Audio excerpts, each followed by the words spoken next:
Muchas gracias. Antes que nada, saludos a todos, bienvenidos. No tengo el grado de soy maestra nada más.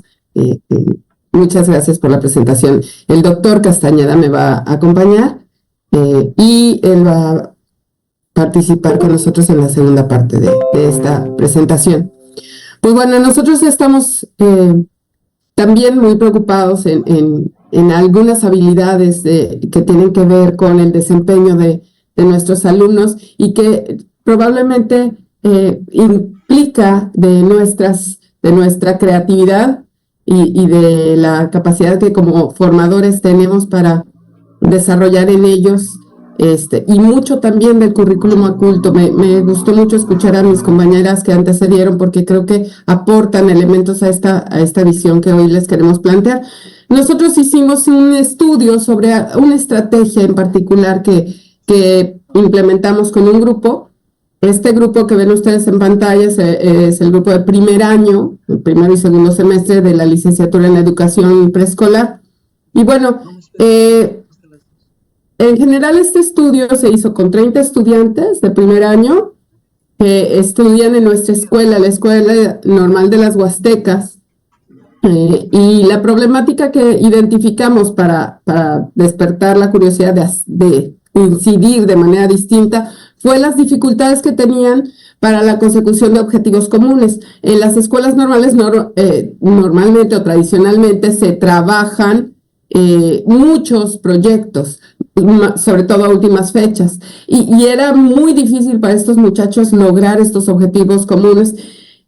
Pero no nada más era una cuestión de ponerse de acuerdo, también era la manera en la que estaban tomando decisiones, en la que estaban analizando información. Entonces, la intención era, pues, analizar cómo desarrollar ciencia metacolaborativa, aquellos que reflexionan sobre qué estaba pasando a través de estas actividades colaborativas.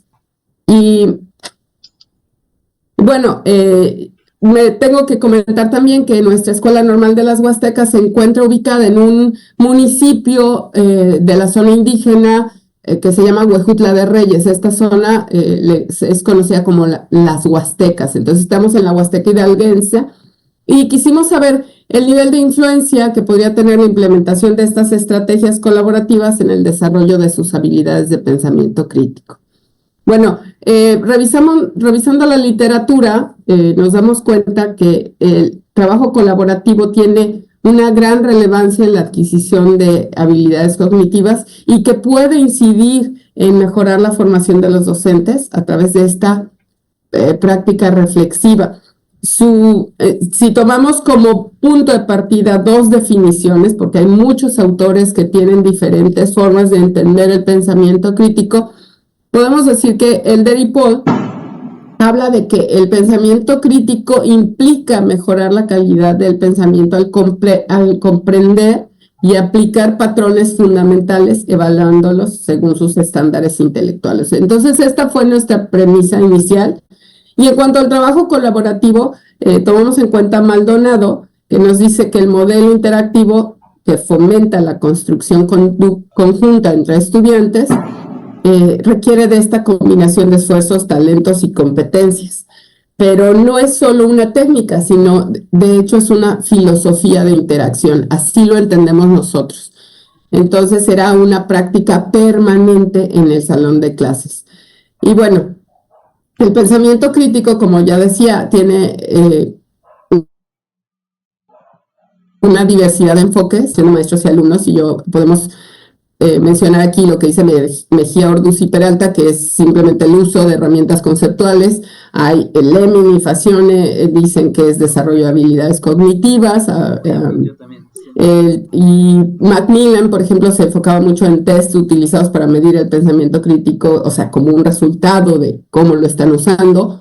Y Bachelard, él tiene algunos estudios en pro de conceptualizar este pensamiento crítico y así otras perspectivas más.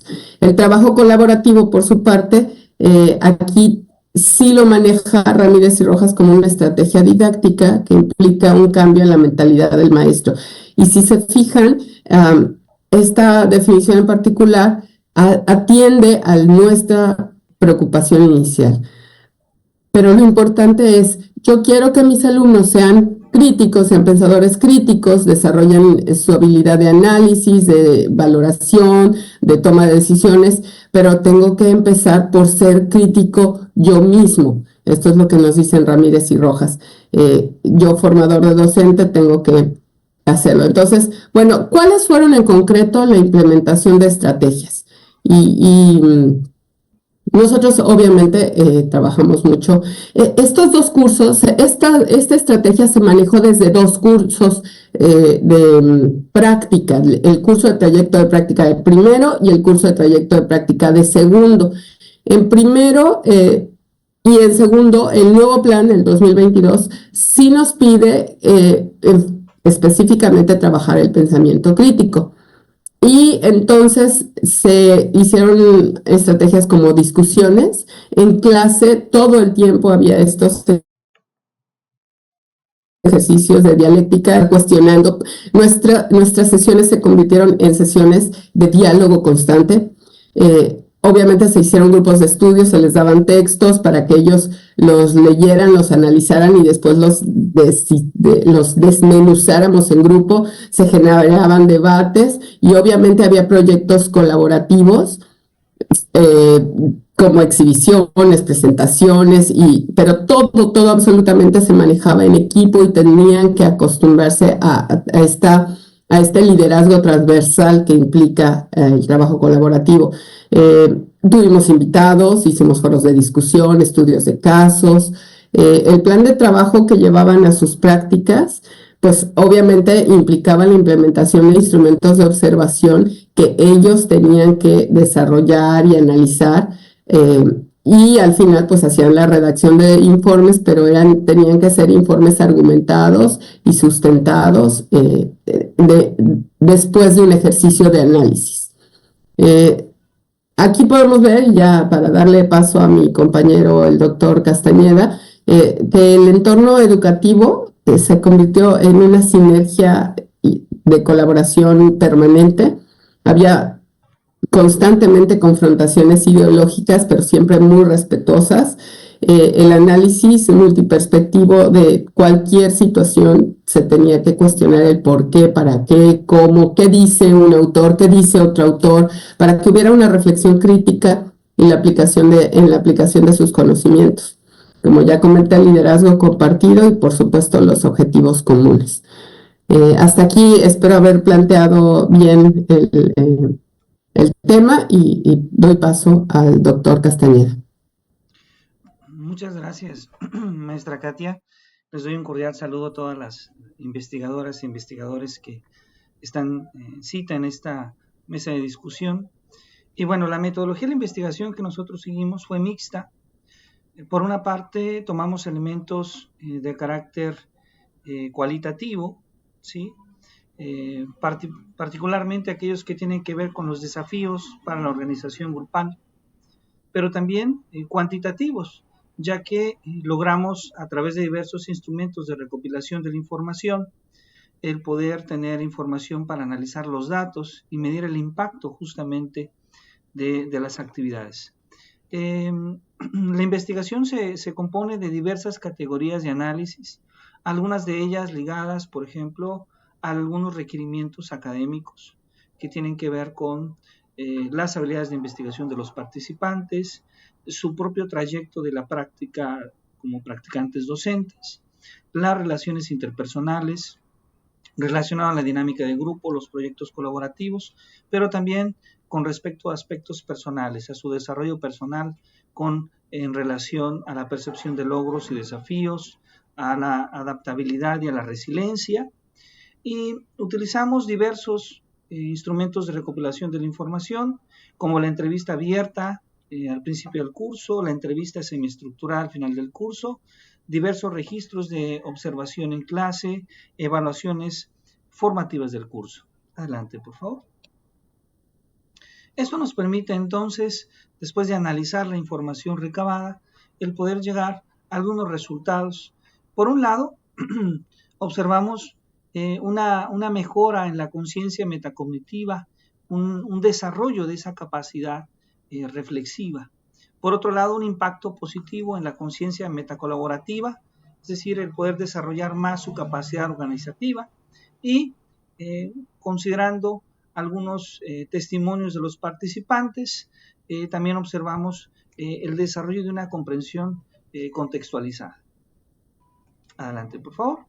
Y bueno, aquí podemos observar cómo también contamos con un análisis que deviene de la propia percepción de los alumnos, que esto es un aspecto muy interesante.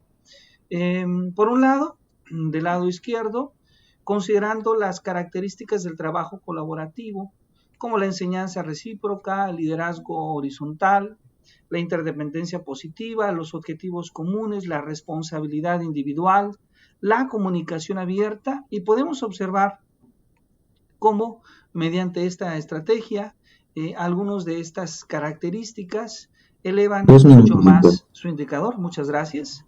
Y claro, hay otros más que se encuentran en una fase de desarrollo.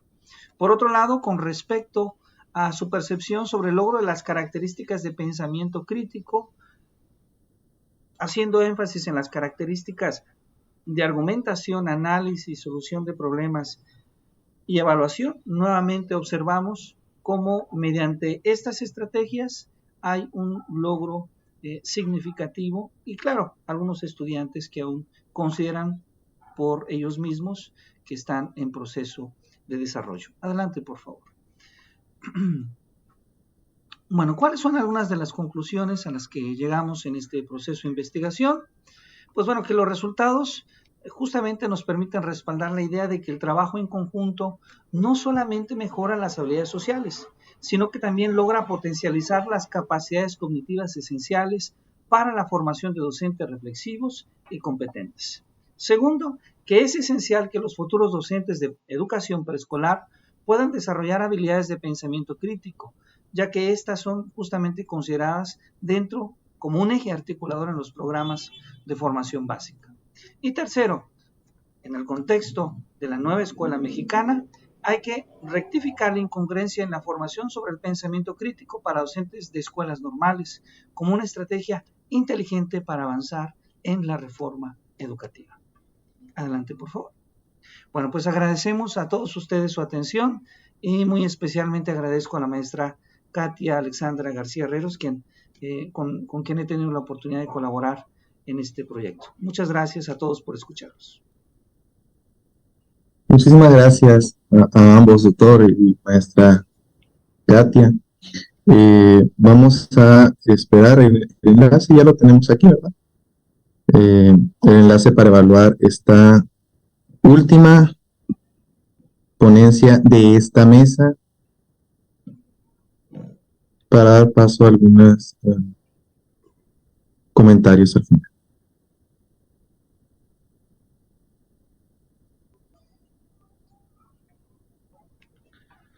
Si me permite, profesor Francisco Acuña, quisiera nada más agregar un comentario muy breve, que la maestra Katia forma parte de un cuerpo académico en la Escuela Normal de las Huastecas sobre la enseñanza de lenguas extranjeras, entre ellas particularmente el inglés, donde en conjunto con la profesora Guadalupe Zapata y Daphne González, la maestra Katia García Herreros ha desarrollado un excelente trabajo en los últimos años, justamente en diversos procesos que tienen que ver con la enseñanza de las lenguas extranjeras. Solo quería hacer este comentario. Muchas gracias. Gracias. Gracias.